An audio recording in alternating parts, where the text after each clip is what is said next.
So here's the thing. I used to think that being the good, nice girl freelancer was the baseline for getting more clients. And you know what? It actually did get me more clients, but not the ones that I wanted. It was the type of clients that underpaid me, had me doing endless revisions, really mistreated me most of the time, always crossed boundaries. I had to sit through awkward calls with them, and over time built resentment towards them and the life that I was building that was supposed to make me feel free and happy with this autonomy that I had as a freelancer. Being the nice girl freelancer kept me invisible and broke. And if you can even slightly relate to anything I just said, please listen to this video all the way through, because I'm going to break down the exact shift that I made in how I position myself and how I choose to work with the clients that I work with now. That took me from broke, people-pleasing freelancer to happy multi-six-figure freelancer who can manage her work with clients I respect and respect me, which then allows me to have more time freedom and creativity to do things that I'm interested in, which is the exact reason I started this in the first place. If you're new here, hello, my name is Danae. Thank you so much for tuning in. I have quite a few videos where I sprinkle in my past people-pleasing tendencies, but I have one main video that people seem to like that I'll link above, which I definitely recommend watching, because while it's personal and not related to freelancing, that was my baseline as a person. And if that is your baseline as a person, you will definitely set yourself up for failure as a freelancer, because that's going to be the way that you approach your business and your clientele. And that was definitely my story, because going into self-employment was my gateway to really attacking all of my shadows, my limiting beliefs, and the things that were continuing to keep me back years prior. And I think another layer, I know there's men that watch me. Hello, I love you guys as well. But the reason that I often speak to women is, one, I'm a woman, and I feel like the way that we move through the world as men and women is obviously different. I think a lot of us women are taught to be accommodating and never do too much, especially too, there's layers added to it as well. There's a stereotype of the aggressive Black woman. And if you are trying to avoid that, the way that you assert your boundaries may be too soft or none at all, because you don't want people to look into you that way, or you don't want to feed into the stereotype. So all of these things will then bleed into your business, the way that you write emails, the way that you accept clients, the way that you price yourself, the way you offer discounts, the way you think you need to work long hours to accept bigger payments, the way you position yourself, the way you respond to people on calls. I thought if I showed up and created no friction and no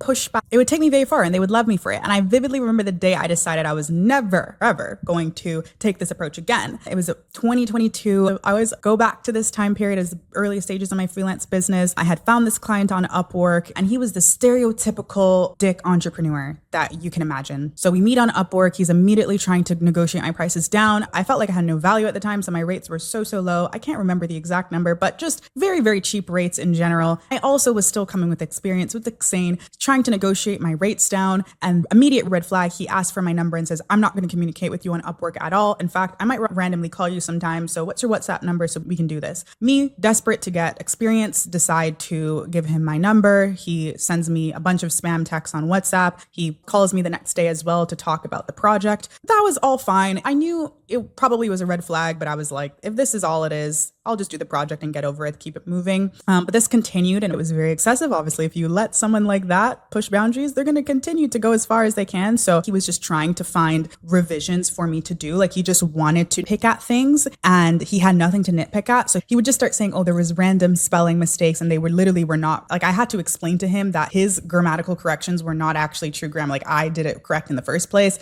And it was very awkward. It was very time consuming. This was a span of over 2 weeks. And I think overall, I probably got paid like 100 Canadian dollars for this just grueling back and forth. The reason I bring this situation up is because at the time I realized that the time I was spending dealing with this client who was even just paying me poorly, it just showed me I could have took that time and worked with a client who actually valued me and paid me well. And I would have saved my energy, and I would also gotten closer to where I want to be because it would be more aligned with my portfolio. So then I decided that I would enforce boundaries if a client didn't want to work in that way. I had a way of working with clients. At that time, I had a whole onboarding system, a Notion portal, all the things. I had a very nice setup as a freelancer, and I decided any client that I had would go through this process. And if they didn't want to go through this process, they probably weren't worth it. And this was on top of many other things that I mentioned in my other videos, was a pivotal moment in really scaling my freelance business to multi-six figures in 18 months. And now building She Freelances, which which is a sponsor of this video. She Freelances is my private community and curriculum. You can find the link to the waitlist, which is open until July 24th in the description. The waitlist will not only give you early access and early access pricing, but access to a private masterclass with me.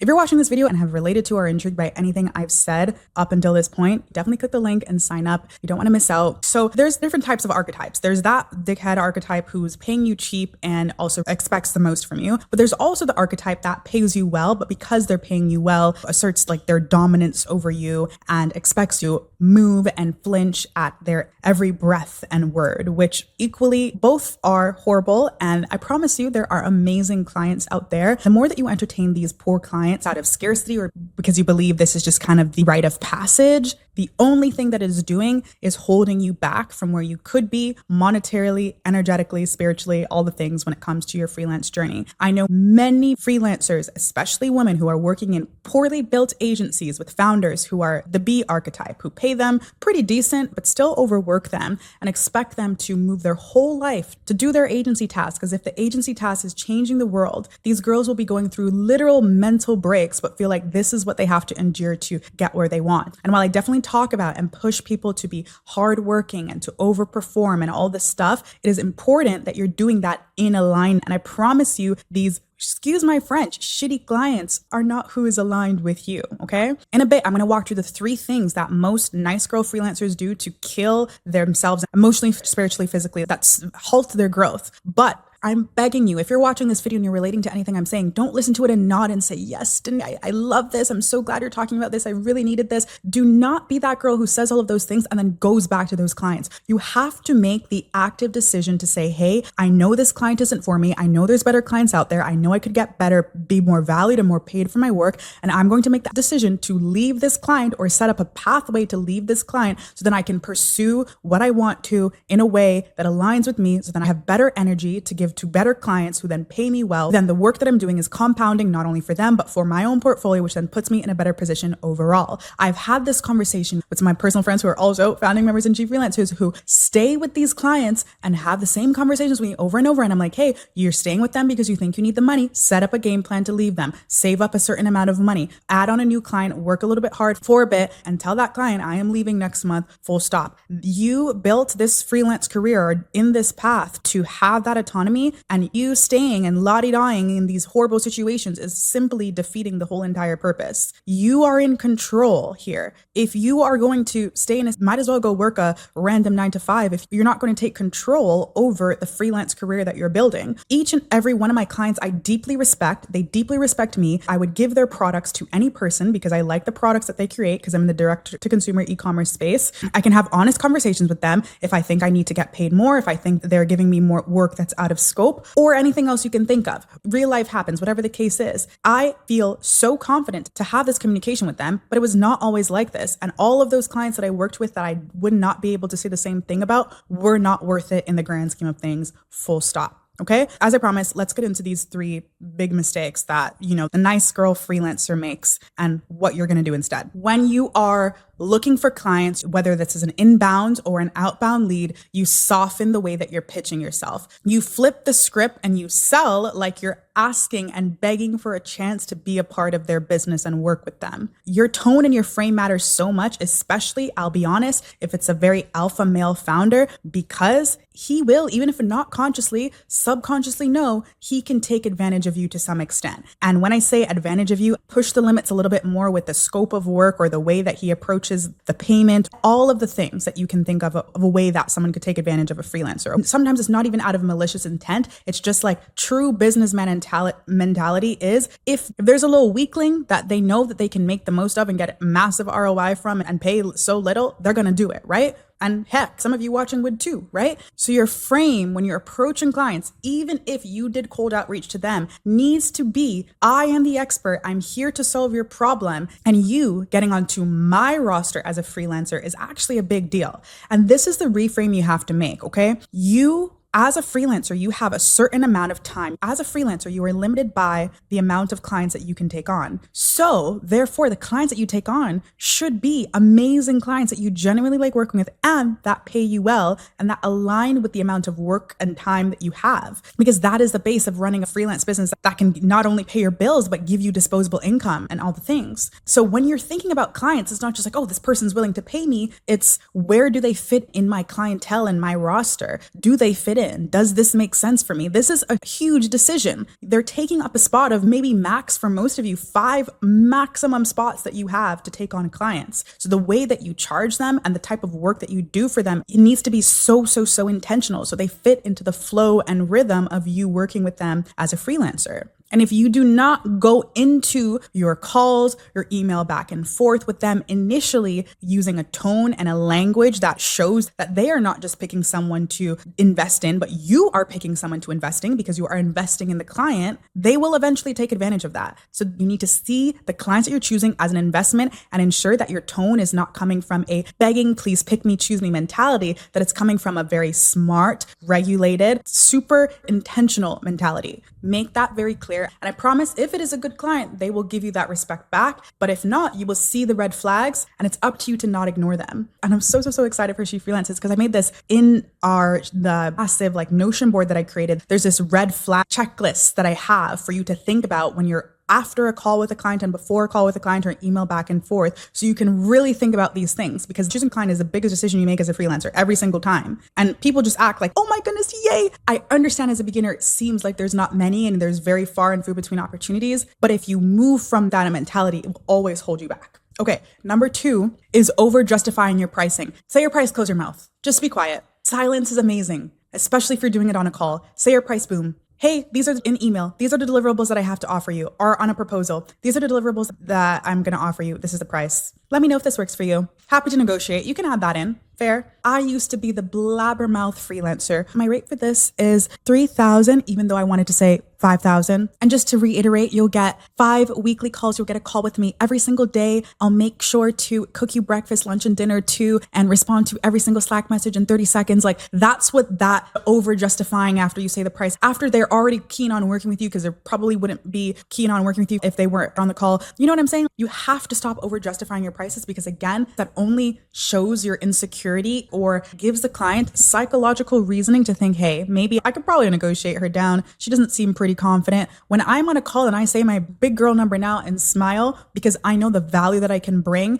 and I should have had that confidence even from before. Of course, now I have more experience. I have more proof of work. I have more connections. So the way that people perceive me and the price and what I'll charge is definitely, it helps me out in terms of the perception already. They probably have not only a higher price point, they expect more from me, but aside from that, even in the beginning stages, the bar is in hell with most freelancers, the work they do and the way that they approach working with clients. So even with that knowledge, if you just assert yourself in a way that's confident, and even if you do mediocre work, which I'm definitely not telling you to do that, I think you should absolutely invest in becoming great. But even if you had that kind of frame and psychology and then did mediocre work, you would still be above the average freelancer in terms of not only your relationship with the client, in terms of being able to attract clients and retain clients. The more you justify, the more insecure you sound. Say your price, close your mouth, move on. Simple as that. And also remember that most clients are prepared to negotiate. So do not say the lower number in your head, always say the higher number because business is business and they expect to negotiate. So if you start with a lower price than you would already willing to work with, you'll probably end up with getting even less. You'll always regret it afterwards. So just be strong and firm in the beginning. Stop apologizing 24/7. This is something that I'm still trying to work through as a freelancer. Constantly saying sorry when there's no need to say sorry. Also, it's probably a Canadian thing. Just be saying sorry for everything. The way that I work as a freelancer is I have these high expectations. I want to reply to my clients in a certain time frame and I want to do XYZ. So my baseline is here. And maybe my client's baseline is actually here. So when I'm not responding, let's say in 24 hours to my client, and I start my message with, hey, sorry, I'm just getting back to you. And my client's expectation was here, me adding sorry to that message and apologizing when they don't even expect that from me, it trains the client psychologically to see me as lower status. I know it sounds intense, but you have to think about all of the inputs over time. If this is happening constantly, right? Which it does. If you're this nice girl freelancer, I know it does. Trust me, I can see. And this attracts control freaks. And then especially if it's, a trial month that you're doing, or this apology is happening prior to you really working with a client long term, it attracts clients who love to control you and micromanage you, which is the worst situation to be in, because the whole point is having that autonomy again, right? So anytime you're about to apologize, think of what you're projecting. I'm not saying not to apologize, but apologize when you need to. And that is probably only 2% of the time that you actually apologize. Think about why you're doing it. And I promise you'll likely, after you think about it, start pressing backspace and reframe the way that you're going to respond to this client. Again, this is something that I actually just started doing. Thankfully, it didn't attract control freaks, but I definitely think for a while it created that kind of lower status frame, which is not what you want. Because I have more confidence now, especially because of the proof of work that I have and my confidence in going into a business and really helping them with what I tell them I can help them with, I think it helped me get to this point. But if I could go back, I'd make all of these changes much earlier on, because then I would have tracked good clients, which means I would learn faster and build my portfolio faster and get to even this point that I'm at faster as well. These things don't seem huge, but when you remove them, clients start to see you and treat you as a leader and pay you as one as well. Your clients do not want to work with a doormat. In fact, they want someone who's grounded, who they can respect, who they can trust, has their own lane, and they can give a project to and know they're going to take this on and lead the path and do the thing because that's what we're paying them to do. These little good girl things actually tell them the opposite psychologically, even if they see you as a leader. So being likable doesn't mean being passive. You can still be kind, but don't let that kindness come from shrinking yourself, because that is not true kindness. Becoming a 1% female freelancer doesn't mean being less feminine. It requires you to be less afraid to take up space. And again, a reason I have such a drive to build a massive community inside of She Freelances, because just being around women who share their stories with you and can hold you accountable just by seeing the way that they move is invaluable in the way that you will grow in your freelance career. So that's it for today. If you enjoyed, I would love to hear any thoughts or experiences that you've had in the comments, and we'll talk soon.